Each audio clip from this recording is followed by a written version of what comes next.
I'm Dino, and I guess it's not surprising with a name like mine, I have an interest in dinosaurs. But sadly, this wasn't the case. I wasn't bitten by the dinosaur bug when I was a kid, but I did get hooked on dinosaurs in my early 20s, and I'm proud to announce that my affection and interest and fascination of these animals hasn't diminished one bit, unlike my hairline. But during the years, I've had the good opportunity of actually drawing some dinosaurs, but mostly of fossil material. And they've included specimens such as postcranial material, like these toe bones of this carnivorous dinosaur, incomplete partial specimens, like this lower jaw, from a dinosaur from Utah, some local dinosaurs, you can tell from this name here as well. You can find it at the ROM, and this beautifully complete articulated skull from New Mexico. If there's any dinosaur enthusiasts out there, I know there's one out there, they probably noticed that they're all different types of Tyrannosaurs. And this is not a coincidence, because they're all commissioned by my good friend, Thomas Carr, who happens to be one of the world-leading experts on Tyrannosaurs. Since I don't get to do many dinosaur illustrations, I'm lucky if I get to do maybe one every 2 or 3 years. When Thomas contacted me to see if I'd be interested in creating a life restoration of a brand new Tyrannosaur, I jumped at the chance.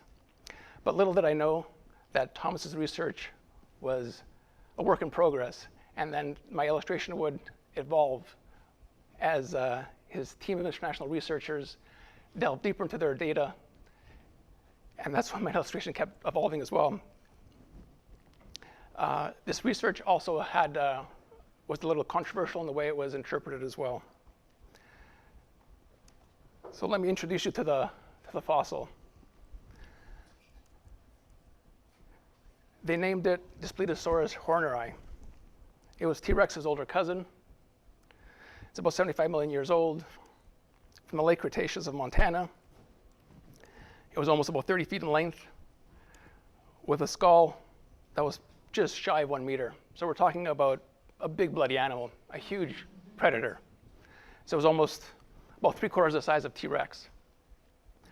Ironically, even though T-Rex is one of the best known and probably the most iconic dinosaurs out there, the life restoration of the Tyrannosaur face has not been rigorously studied, despite the availability of well-preserved fossils and the abundance of tons of data on their closest living relatives, namely birds and crocs.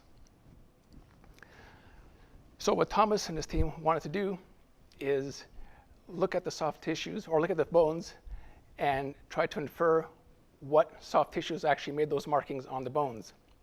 So these impressions leave marks on the bones, and they're called osteological correlates. In simple terms, an osteological correlate simply is a bony mark that leaves unambiguous evidence of a soft tissue. In other words, it's the causal interaction between a soft tissue and a bone. I'll give you a couple examples. So the optic canal in the skull is the osteological correlate for the existence of an optic nerve. Similarly, the greater trochanter of a femur is the osteological correlate of hip flexors.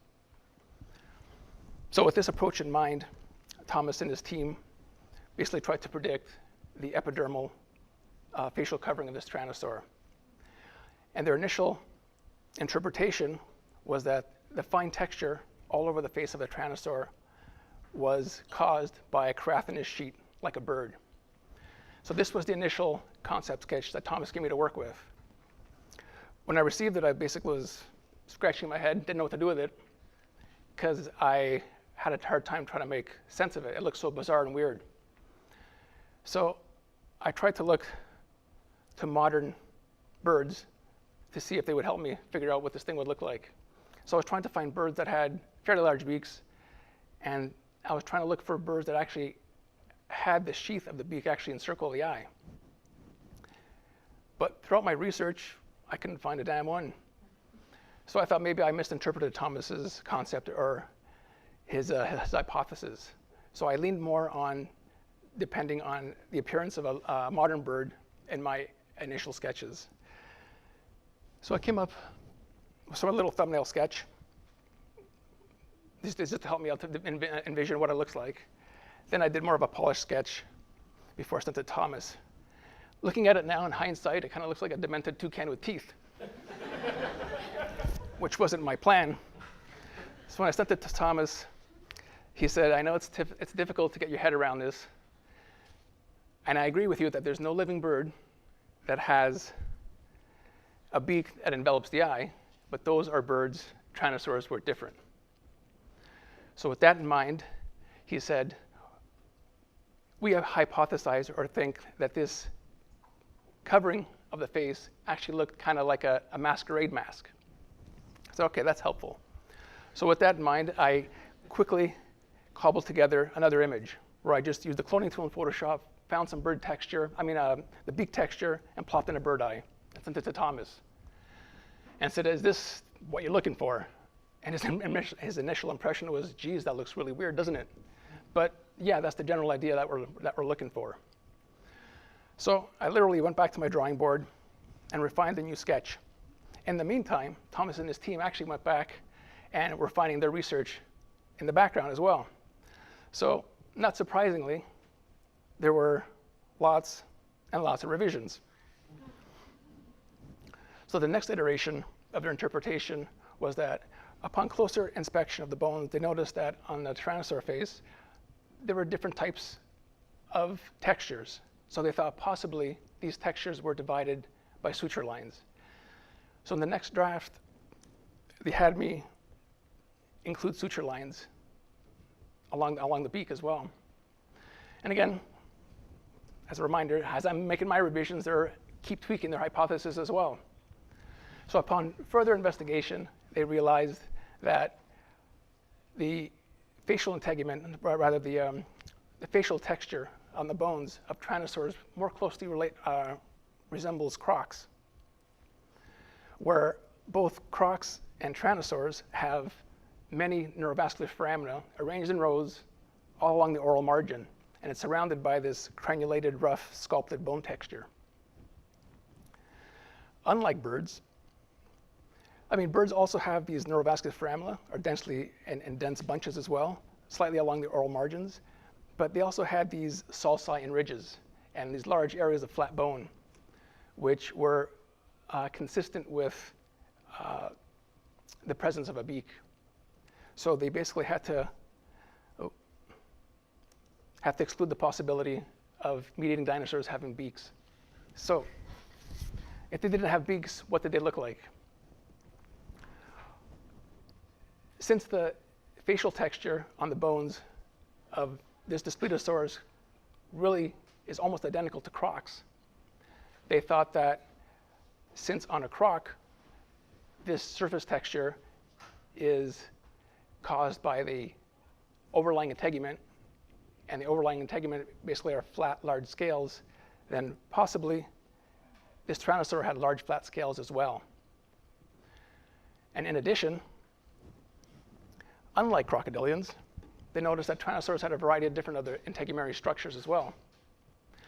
Besides the large, flat scales like I'd mentioned, they also noticed that there were certain areas on the face that had dermal armor, which was similar to the rough, coarse skin of a rhino.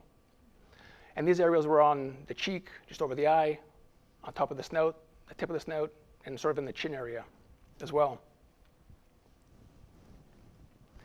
And lastly, they noticed one other texture as well. There's a raised platform of bone outlined by a rough ridge of bone, and the central area is all smooth, which is very consistent with a Caraphonus cornified sheath. One last thing they had to address. Since our hypothesis is predicting a crocodilian-like face, and crocs, as you might notice here, are peppered with all these black dots. And these dots are integumentary sensory organs. And underneath each of these little dots is a little tuft of nerve, which comes from these neurovascular foramina, and which are capped by these little domes, which gives crocs these super sensitive snouts. And crocs use these to detect salinity, temperature and pressure, as well as some other things as well. So they could not exclude the possibility. As hard as they tried not to include them, they had no choice. So we added to our reconstruction as well. So you might be wondering, like I have all along, why the bloody mask? Why is it this shape? It looks so strange. It looks so artificial looking. Well, Thomas is a real stickler for evidence. And the shape of the mask, or the outline of the mask, is basically the limit of their knowledge. Beyond the mask is basically smooth, featureless bone, and he told me he has no clue of what's there. So they did not even want to hazard a guess. But on the lower jaw, he said if he had to guess, he's pretty sure that the large flat scales probably extended up to the jawline, the jaw joint, and that's because they know, using osteological correlates, that a depressor muscle actually wraps on the outside of the lateral surface of the jaw, which basically obliterated any signs of an overlying integument.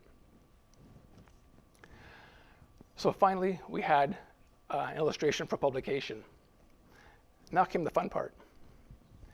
Thomas wanted to create a color version for the press release. And since our dinosaur is looking very, very crocodilian-like, he wanted to use a modern-day croc as inspiration. And Thomas has a real affection for these little guys. I don't blame him. They're so charismatic and charming. And they're very different from your run-of-the-mill crocodilian where, they're gray, brown, green, drab colors. These are very, very colorful. So this was the illustration that appeared in the journal article. And then this is my rendition of the colored version of the which appeared for the press release. So what are the implications of this study? If Thomas and his researchers are correct, and their inference of a crocodile-like overlying integument with ISOs is correct, then they can actually infer a similar crocodilian behavior as well. So if this highly sensitive fascial tactile system may have functioned in hunting and prey capture, courtship, object manipulation and identification, and possibly even detecting temperature and pressure. This is kind of amazing. If you think about it, it's terrifying enough when you have a multi-ton bipedal predator on the loose. But to think of it having a sensitive side is pretty awesome. And when I say it has a sensitive side, I don't mean like this. I mean more like this. It was more of a badass with a sixth sense. It's not surprising that with such claims that it actually attracted tons of media attention as well. And I actually got, I guess, my 2 minutes of fame, rather. Who am I kidding? Maybe 2 seconds of fame to see my illustration covered by so many dozens of international news media websites. It was pretty cool. And some of the headline of a lot of these articles were pretty interesting as well. So there was local media coverage. Some of the main players from the States as well, like Nat Geo, New York Times, and I also got some attention to it from across the pond. This is the London Times too. This is one of my favorite headlines.